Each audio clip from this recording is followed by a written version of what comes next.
Ketua Komisi 8 DPR Marwanda Sopang awalnya memastikan apakah Kementerian Haji telah mengirimkan surat permohonan pencairan transfer kepada BPKH. Komisi 8 DPR RI mencecar Kementerian Haji dan Umroh serta Badan Pengelola Keuangan Haji terkait belum adanya surat permintaan transfer uang muka penyelenggaraan ibadah haji 2027 dalam rapat kerja di gedung DPR RI. Ketua Komisi 8 DPR Marwanda Sopang awalnya memastikan apakah Kementerian Haji telah mengirimkan surat permohonan pencairan transfer kepada BPKH. Namun saat Marwan meminta konfirmasi kepada BPKH, Ketua BPKH Fadlul Imansyah menjelaskan bahwa surat yang diterima baru berupa pemberitahuan, bukan permintaan transfer. Marwan kemudian mempertanyakan mekanisme persetujuan yang akan diberikan Komisi 8 DPR. Menurutnya, mekanisme yang lazim dilakukan adalah Menteri lebih dahulu mengajukan surat permintaan transfer kepada BPKH. Selanjutnya, BPKH meminta persetujuan Komisi 8 DPR sebelum dana ditransfer.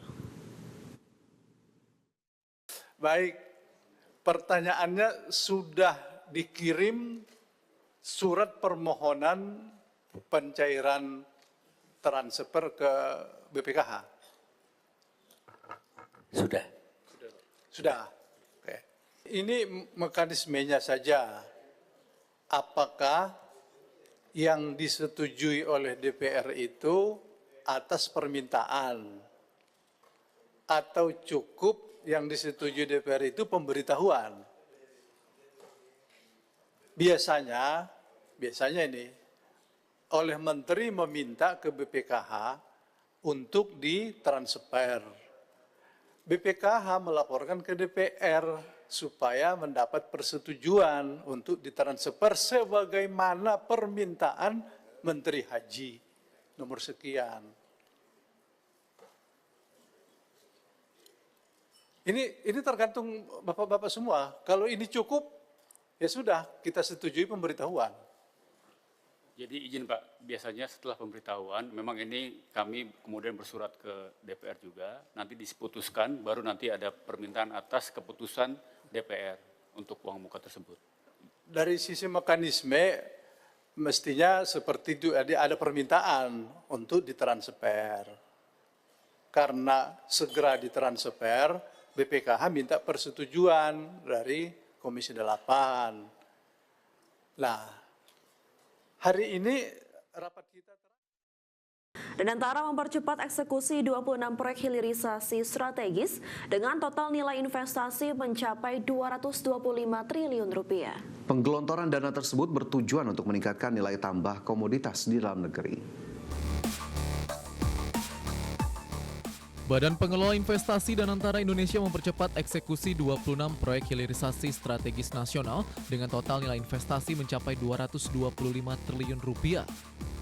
Langkah ini bertujuan meningkatkan nilai tambah komoditas di dalam negeri. Dalam pelaksanaan mega proyek 26 hilirisasi strategis ini, Danantara membagi pelaksanaan mega proyek ini ke dalam 2 tahap.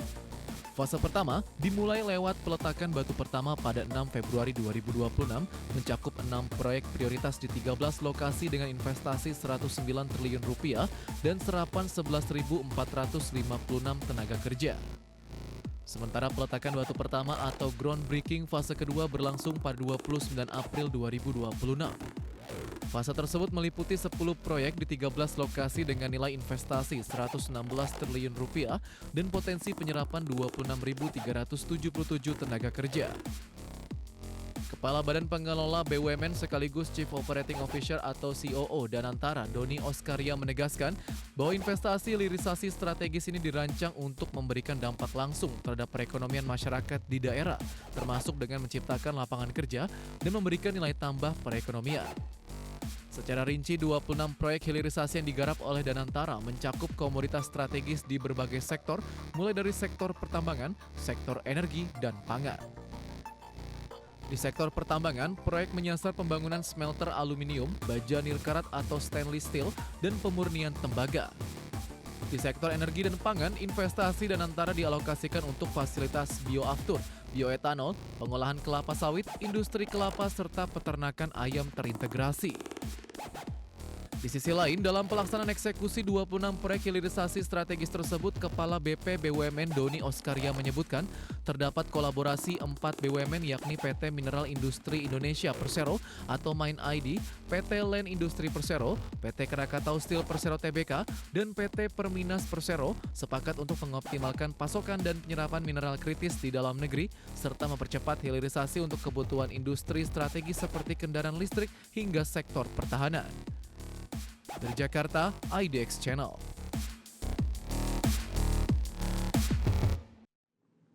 Anggota Komisi 12 DPR RI Ratna Juitasari meminta PT Freeport Indonesia melakukan evaluasi menyeluruh terhadap efektivitas program pemberdayaan masyarakat yang telah dijalankan selama puluhan tahun. Menurutnya besarnya anggaran yang digelontorkan harus sejalan dengan peningkatan kesejahteraan masyarakat di sekitar wilayah tambang.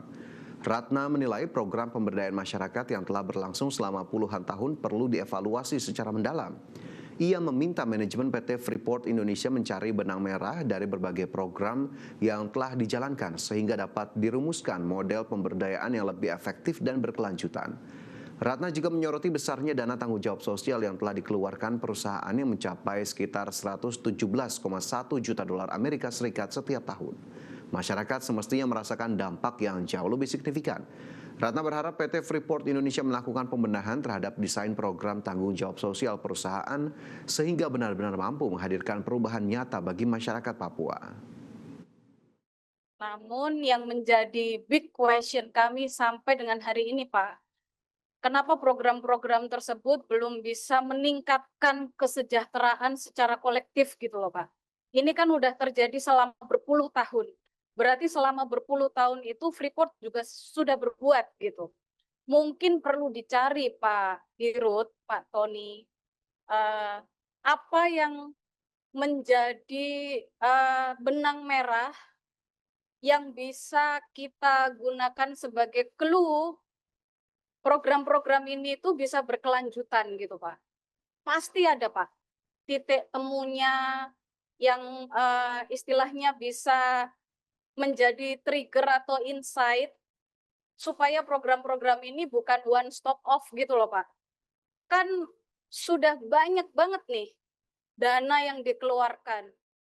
Pemirsa, Presiden Amerika Serikat Donald Trump membatalkan rencana pemungutan tarif bagi kapal yang melintas di Selat Hormuz. Sebelumnya, Trump berencana memberlakukan tarif sebesar 20% dari nilai barang yang diangkut oleh kapal yang melintas di Selat Hormuz. Presiden Amerika Serikat Donald Trump menyatakan akan membatalkan rencana pengenaan tarif bagi kapal yang melintas di Selat Hormuz sebesar 20% dari nilai barang yang diangkut. Trump mengatakan akan mengganti rencana kebijakan tersebut dengan kerjasama perdagangan serta investasi dengan negara-negara Teluk. Trump menyebut rencana investasi akan lebih baik dibanding rencana penguasaan Selat Hormuz. Menurutnya tidak ada negara yang bisa memungut tarif atas jalur pelayaran manapun di dunia. We would like to invest tremendously in the United States as opposed to charging a fee. And I like that actually because I don't think anybody should be able to charge a fee for the strait or for any other straight relationship in terms of other sections of the world. I don't think anybody should be really in that position. But we were doing it as a reimbursement. The Gulf states are going to invest a tremendous amount of money into the United States. Sebelumnya pada hari Senin lalu, Trump mengatakan Amerika Serikat akan kembali memblokade jalur pelayaran dari dan ke pelabuhan Iran, serta akan memungut tarif sebesar 20% dari nilai barang dari setiap kapal yang melintas Selat Hormuz. Pengumuman tarif secara tiba-tiba tersebut dilakukan Trump meski pemerintahannya terus berupaya selama berbulan-bulan memastikan keterbukaan jalur laut yang strategis tersebut dan mencegah Iran memungut tarif untuk kapal yang lewat. Berbagai sumber IDX Channel. Iran melayangkan surat resmi kepada Perserikatan Bangsa-Bangsa yang menyatakan Amerika Serikat telah melanggar perjanjian awal gencatan senjata. Iran mengklaim Washington telah melakukan sejumlah tindakan yang dinilai bertentangan dengan isi kesepakatan yang dimediasi Pakistan tersebut. Pemerintah Iran melayangkan surat resmi kepada Perserikatan Bangsa-Bangsa yang menyatakan Amerika Serikat telah melanggar nota kesepahaman gencatan senjata yang telah ditandatangani di Islamabad, Pakistan. Adapun nota kesepahaman tersebut semula bertujuan mengakhiri konflik antara kedua negara. Iran juga menyatakan Washington melakukan kejahatan perang dengan melanggar kesepakatan gencatan senjata tersebut. Kantor berita resmi Iran melaporkan surat tersebut dikirim oleh perwakilan tetap Iran untuk PBB Amir Said Iravani kepada Sekretaris Jenderal PBB Antonio Guterres dan Ketua Dewan Keamanan PBB. Iran mengklaim Washington telah melakukan sejumlah tindakan yang dinilai bertentangan dengan isi kesepakatan yang dimediasi Pakistan tersebut. Teheran menuding Amerika Serikat melancarkan gelombang serangan militer baru ke wilayah Iran, mencabut izin penjualan minyak Iran, membangun jalur maritim alternatif di Selat Hormuz, serta terus mendukung operasi militer Israel di Lebanon. Iravani mengatakan pemerintah Iran telah menyampaikan seluruh dugaan pelanggaran tersebut kepada negara-negara mediator. Namun Washington disebut tetap melanjutkan tindakan yang oleh Teheran dianggap melanggar hukum internasional. Berbagai sumber IDX Channel.